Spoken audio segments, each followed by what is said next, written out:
안녕하세요.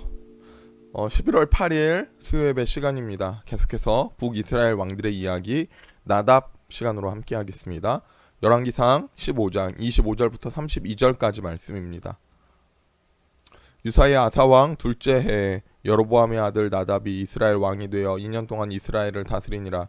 그가 여호와 보시기에 악을 행하되 그의 아버지의 길로 행하며 그가 이스라엘에게 범하게 한 그 죄 중에 행한지라.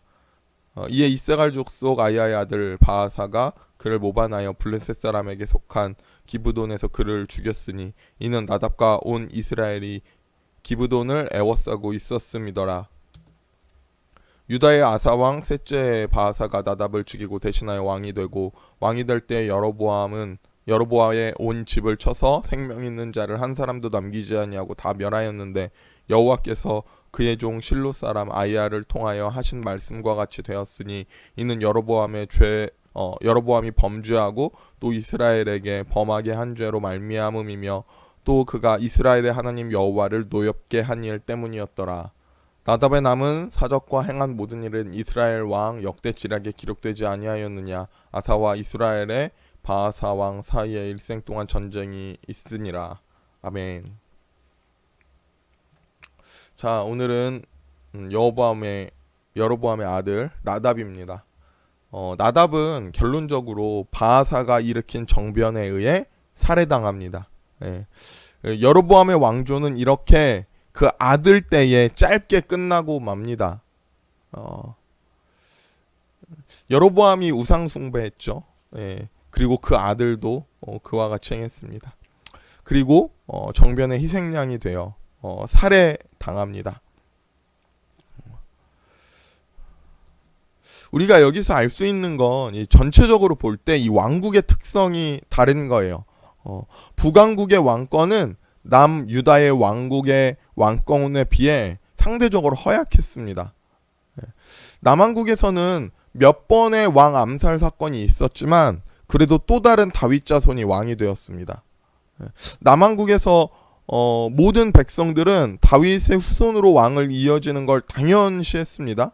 다윗의 후손 말고 다른 사람이 왕이 되는 건 상상도 할 수 없었습니다. 그런데 북왕국은 어떻습니까? 북왕국은 아니죠. 왕권 교체가 잦았습니다. 사무엘하 7장 16절 내 집과 내 나라가 내 앞에서 영원히 보존되고 내 왕위가 영원히 견고하리라 하셨다 하라. 아멘. 역대하 21장 7절 여호와께서 다윗의 집을 멸하기를 즐겨하지 아니하셨음은 이전에 다윗과 더불어 언약을 세우시고 또 다윗과 그의 자손에게 항상 등불을 주시겠다고 말씀하셨음이더라. 아멘. 이렇게 하나님의 약속이 이어져 내려가는 게 다윗 왕조입니다. 이스라엘 왕조의 역사는 하나님께서 언약을 이뤄가는 역사이기도 합니다. 그렇게 남유다가 이어져요. 그러니까 이렇게 아달랴가 왕권을 차지한 적이 있지 않습니까? 그때 아달랴가 한 게 뭡니까? 다윗의 후손들을 다 살해한 거죠. 다윗이 계속해서 다윗 왕조로 이어지니까요. 그런데 북이스라엘은 상황이 달랐습니다. 북이스라엘은 총 왕이 19명인데 그 중에 8명이나 정변을 통해 암살당하고 심지어 일주일 만에 왕에 쫓겨난 왕도 있습니다. 왜 그럴까요? 왜 북이스라엘은 이렇게 왕권 교체가 잦은가요? 왕권 교체가 잦은데도 불구하고 이 북이스라엘 나라가 유지되는 것도 신기하지 않습니까? 그것은 이 여로보암 왕국, 북이스라엘 왕국의 출발 자체를 다시 돌아가 봐야 알 수 있습니다. 여로보암 왕국이 출발한 이유는 바로 솔로몬의 억압과 차별로 인해 북왕국이 반란을 일으키고 세운 왕국이기 때문입니다. 북왕국의 백성은 자유와 평등을 바라고 왕을 세웁니다. 그러니까 그게 지켜지지 않으면 약속이 깨지는 거예요. 그들이 언제든지 왕을 거부할 준비가 되어 있는 거예요. 그러니까 어떻게 보면 북이스라엘에서 왕과 백성의 관계는 절대적인 주종 관계가 아니라 계약 관계입니다. 백성들은 계약 조건을 걸고 왕을 세운 거예요. 그 왕조의 출발 자체가 그런 거죠. 사무엘하 5장 3절. 이에 이스라엘 모든 장로가 헤브론에 이르러 왕에게 나오매 다윗 왕이 헤브론에서 여호와 앞에서 그들과 언약을 맺음에 그들이 다윗에게 기름을 부어 이스라엘 왕으로 삼으니라. 아멘. 자, 북왕국이 다윗을 왕으로 삼을 때도 이미 유다의 왕이었지만 북왕국이 다윗을 찾아와서 왕을 삼을 때에도 그들과 언약을 맺습니다. 계약을 맺습니다. 다윗도 그랬어요. 자, 그리고 열왕기상 12장 4절에 왕의 아버지가 우리의 멍에를 무겁게 하였으나 왕은 이제 왕의 아버지가 우리에게 시킨 고역과 매운 무거운 멍에를 가볍게 하소서. 그리하시면 우리가 왕을 섬기겠나이다. 자, 이거 솔로몬의 아들 르호보암이 왕이 될 때에도 계약 조건을 내세웁니다. 당신이 이렇게 해주십시오.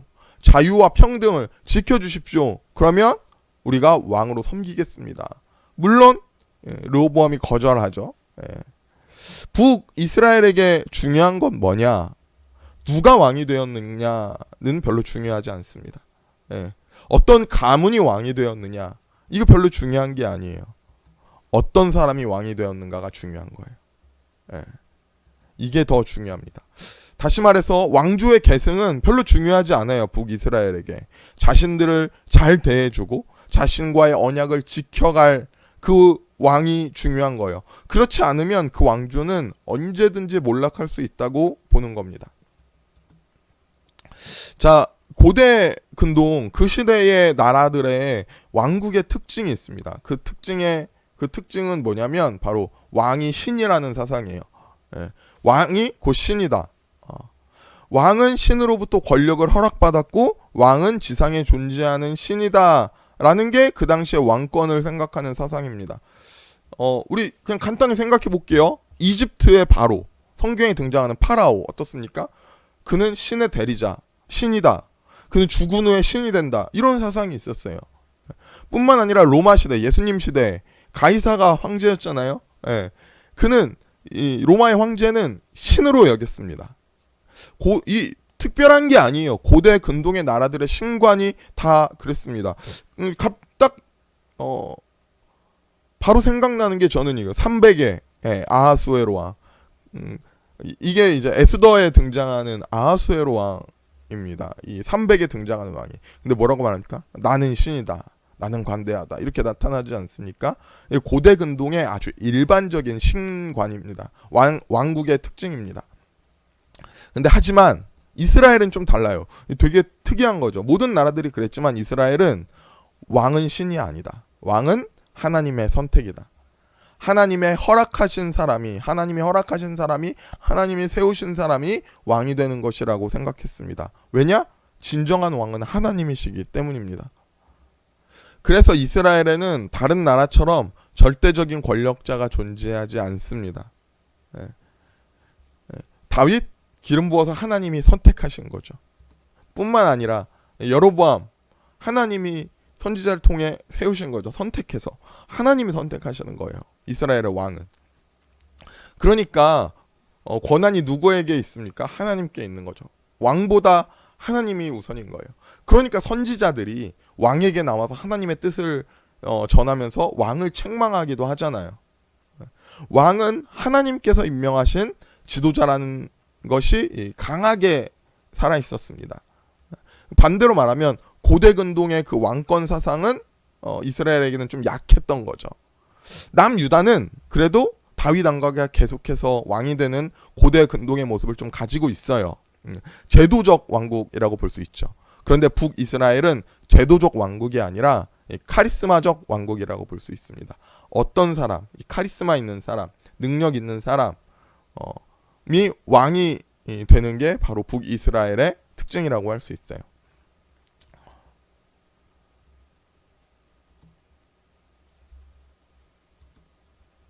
자, 그러니까 왕들에게 필요한 건 무엇입니까? 남유다든 북이스라엘이든 하나님이 선택하셔서 하나님이 세우신 왕에게 필요한 건 바로 겸손함이죠. 나는 하나님이 세우신 자다.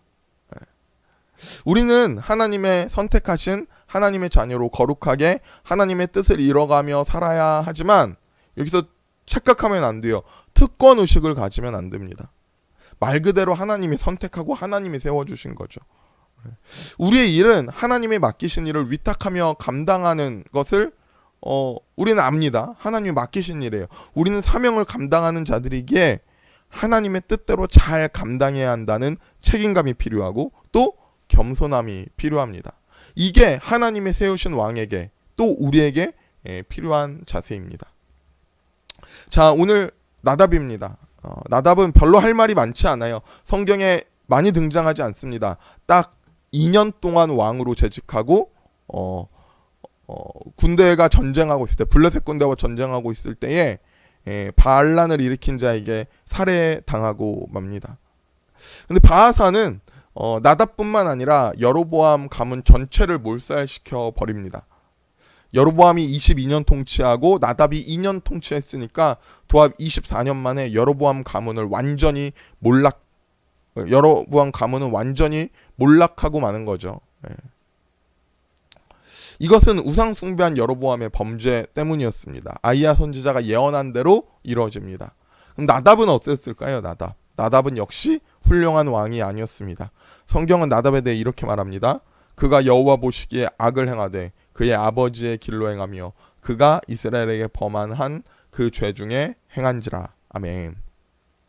자, 이 구절을 통해 알 수 있는 건 나답이 여로보암이 만든 금송아지상을 숭배하는 일을 계속했다는 걸 알 수 있고 백성들에게도 잘못된 우상 숭배를 강요했다는 걸 알 수 있죠. 아버지가 그렇게 했으니까, 아버지가 행한 중에 했다고 성경은 기록하고 있으니까 이게 여로보암의 범죄였잖아요. 자, 역대하 11장 13절부터 16절입니다. 온 이스라엘 제사장들과 레위 사람들이 그들의 모든 지방에서부터 르호보암에게 돌아오되 레위 사람들이 자기들의 마을들과 산업을 떠나 유다와 예루살렘에 이르렀으니 이는 여로보암과 그의 아들들이 그들을 해임하여 여호와께 제사장의 직분을 행하지 못하게 하고 여로보암이 여러 산당과 숫 염소 우상과 자기가 만든 송아지 우상을 위하여 친히 제사장들을 세움이라. 이스라엘 모든 지파 중에 마음을 굳게 하여 이스라엘의 하나님 여호와를 찾는 레위 사람들을 따라 예루살렘에 이르러 그들의 조상들의 하나님 여호와께 제사하고자 한지라. 아멘. 자, 이제 신앙을 지키고 하나님의 명령 따라 각 성읍에서 제사장에 일어나던 레위 지파 사람들은 이제 다시 르호보암에게로 예루살렘 성전으로 돌아옵니다. 뿐만 아니라 다른 북이스라엘 각 성읍의 사람들도 하나님께 예배하러 예루살렘으로 오는 거예요. 나답과 여로보암은 어떻게 합니까? 제사장 일을 아무에게나 감당하게 시킵니다. 레위 제사장들을 제사장의 직분을 감당하지 못하게 해요. 그러니까 다들 예루살렘으로 돌아오는 거죠. 이렇게 일이 벌어지고 나니까 오히려 사람들이 더 흩어집니다. 다 예루살렘으로 돌아갈까, 르호보암에게로 다시 돌아갈까 두렵습니다. 그러니까 여로보암과 나답은 어떻게 합니까? 더 금송아지를 섬기게 장려하는 거예요. 야, 이 금송아지가 하나님이다. 이게 진짜 참신이다. 이렇게 하는 거예요. 그래야 예루살렘으로 안 가니까요. 여로보암과 나답에게는요, 신앙보다 더 중요한 게 바로 자기 왕권인 거죠. 신앙은 그들에게 자신들의 왕권을 위해 사용되는 도구에 지나지 않습니다. 종교가 있으면 백성들을 붙잡아 놓기 좋으니까요. 하나님이 선택해서 세운 여로보암 왕조는 오늘 이렇게 멸망하는 겁니다. 우리가 알 수 있는 게 있습니다. 이 신앙에는 사심이 들어가면 안 됩니다. 우리는 예배의 순수함을 잃으면 안 됩니다. 그쵸? 이거 진짜 신앙이 있어서 여로보암과 나답이 그렇게 하는 겁니까? 아니요. 이 백성들을 잘 붙잡아 놓으려고 종교를 이용하는 거잖아요. 이 온전한 순수한 예배가 아닙니다. 제가 군대 있을 때 연대장님이, 이 지휘관이 집사님이셨어요.